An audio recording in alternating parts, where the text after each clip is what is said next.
Assalamualaikum warahmatullahi wabarakatuh. Sebelumnya, perkenalkan nama saya Anas Makruf dari R23. Di sini saya ingin menjelaskan materi tentang siklus kompresi uap ideal. Sebelum itu, apa sih siklus kompresi uap ideal? Untuk siklus kompresi uap ideal merupakan siklus teoritis yang menggambarkan proses pendinginan menggunakan refrigeran.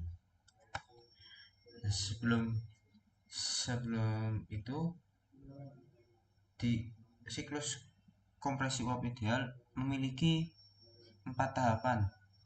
Yang pertama itu ada kompresi, yang kedua ada kondensasi, yang ketiga ada ekspansi, dan yang keempat itu ada evaporasi. Setelah itu,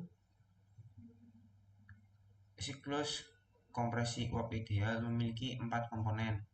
Yang pertama itu ada kompresor yang fungsinya mengkompresi uap menjadi uap bertekanan tinggi. Yang kedua itu ada kondensor yang berfungsi untuk mengembunkan uap tekanan tinggi menjadi cairan tekanan tinggi. Yang ketiga itu ada katup ekspansi, fungsinya untuk menurunkan tekanan cairan menjadi bertekanan rendah. Yang keempat itu ada evaporator, fungsinya untuk menerima kalor dari medium bersuhu rendah dan terjadi penguapan.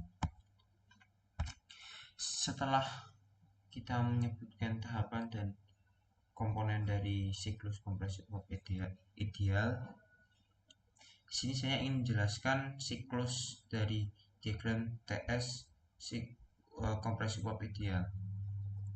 Jadi untuk proses yang pertama itu ada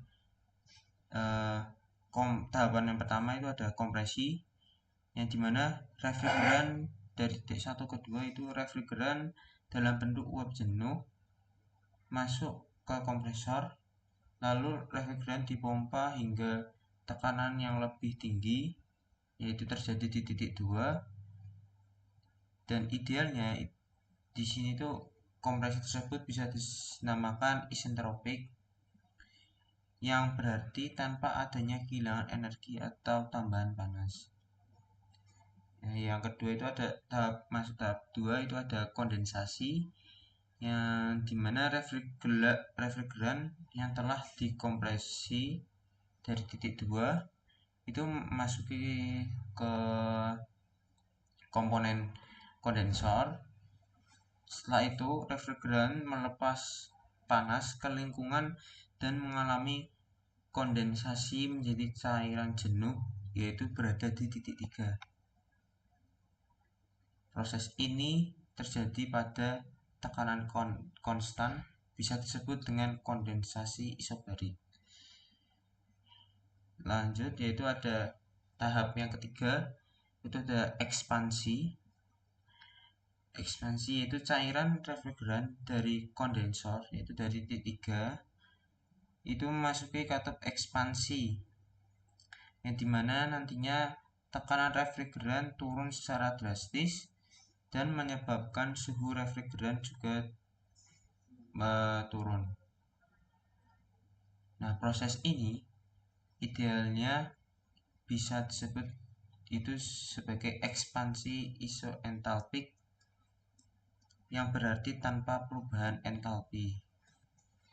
Nah, yang tahap terakhir itu ada evaporasi, yang dimana refrigeran yang telah diekspansikan itu dari titik 4 bisa memasuki evaporator. Setelah itu refrigeran menyerap panas dari ruangan yang didinginkan dan mengalami evaporasi kembali menjadi uap jenuh, yaitu berada di titik 1.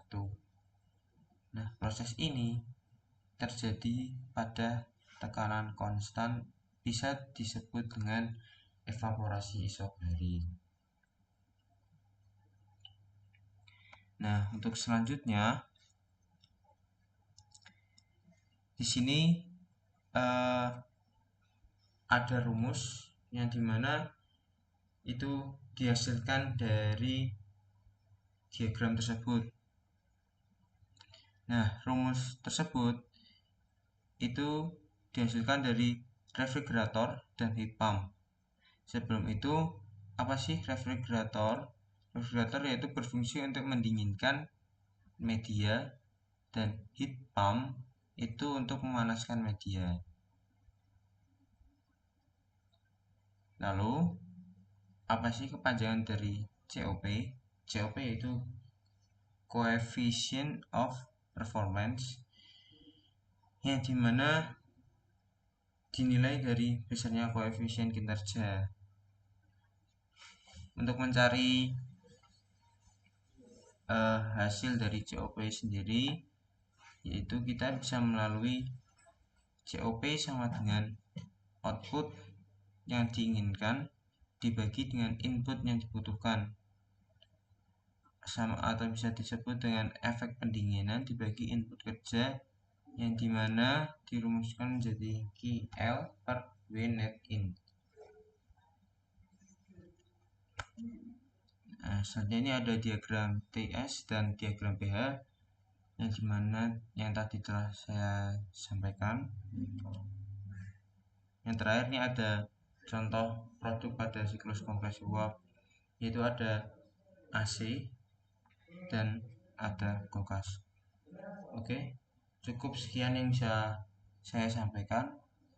Apabila ada salah kata dan perbuatan yang tidak baik, mohon dimaafkan.